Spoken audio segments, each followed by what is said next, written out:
Alors le Theta Healing c'est une technique.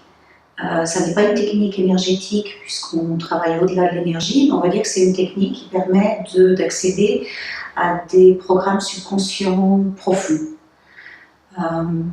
On peut dire que c'est une technique qui va où la spiritualité, où la physique quantique et où la psychologie se rejoignent.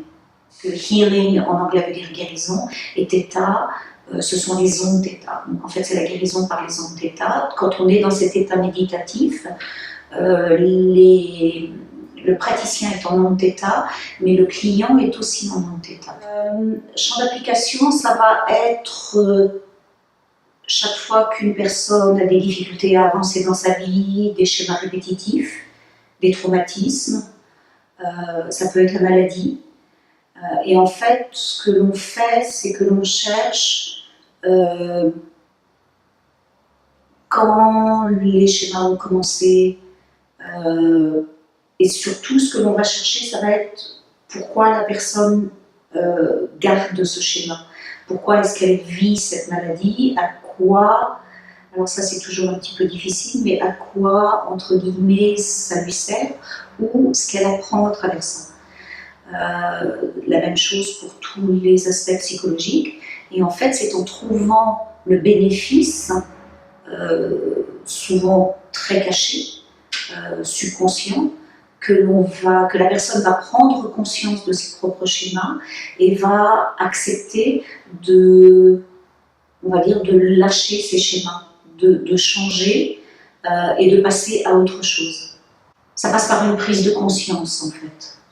Comment fonctionne une séance? Donc la personne vient avec on va dire une problématique,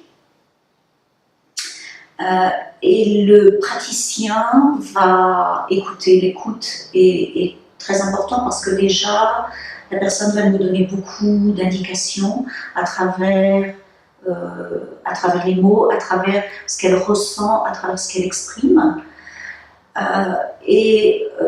En même temps, on va dire que le praticien demande à avoir une lecture intuitive pour accéder au programme subconscient profond. Donc la lecture intuitive, ça ressemble un petit peu peut-être à ce que certains médiums ce que les médiums peuvent ressentir, c'est-à-dire ressentir au niveau des émotions, entendre, et voir. Quelquefois des images, quelquefois des flashs, quelquefois c'est juste un mot, quelquefois c'est juste un ressenti. Et à ce moment-là, on va vérifier avec la personne s'il y a une croyance établie ou un programme établi. Donc un programme établi, ça peut être tout simplement « je dois toujours donner pour être aimé ».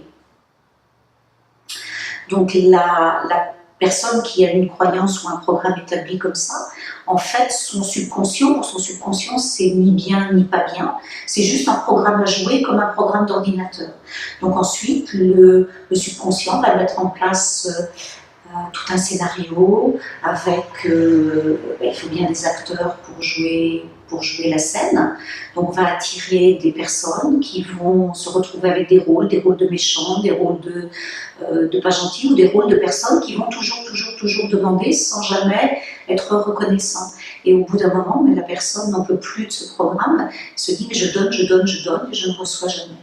Et en fait, c'est un programme quelque part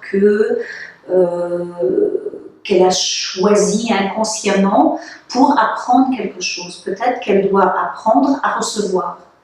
Donc à ce moment-là, on va tester ce programme par un test musculaire pour vérifier que c'est bien là au niveau du subconscient. Et si le test est vérifié, si la personne choisit de se libérer de ce programme parce que son libre arbitre est primordial, à ce moment-là, on va, par une petite méditation ou une prière méditative, le praticien sert d'intermédiaire et va donc demander à une dimension supérieure, qu'on appelle le créateur de tout ce qui est anti-tailing, mais qu'on peut appeler la source, qu'on peut appeler l'énergie cosmique ou universelle, où on lui demande tout simplement, mais écoute, enlève ce programme et remplace-le par je sais être aimé sans avoir à toujours donner, et je sais aussi recevoir. Donc de cette manière-là, on peut tout simplement déprogrammer et reprogrammer.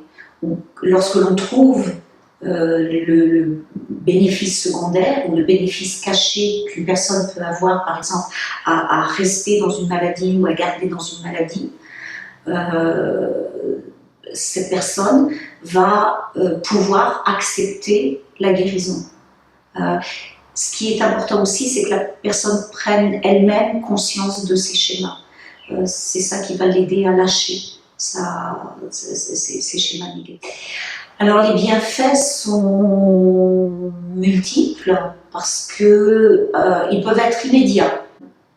Le bénéfice, ça peut être accepter la guérison, retrouver la santé, retrouver l'équilibre dans les relations avec les autres, se sentir à sa place, se sentir aimé, ne plus avoir à toujours attendre des autres, reprendre le pouvoir sur sa vie.